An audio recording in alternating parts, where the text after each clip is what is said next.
Hi guys, so today we're going to be working on getting static out of your case. So the first thing that you actually want to do before you start working on your PC is make sure that the PC is being unplugged from the power for about 10 minutes. From there, once you've got your PC in hand and there's no power whatsoever, hold down the power, restart, any sort of button that really powers on the PC. And you want to be holding this down for a minute straight.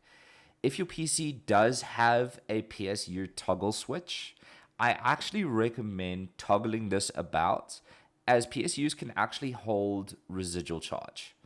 So after it's been about a minute of you holding the power on, power off button and toggling off the switches, you can start working on your case. All right, guys. So thanks so much, and I hope this tip helps you. I really would appreciate a like and subscribe, as it really helps the channel. Anyway, guys, have a great day.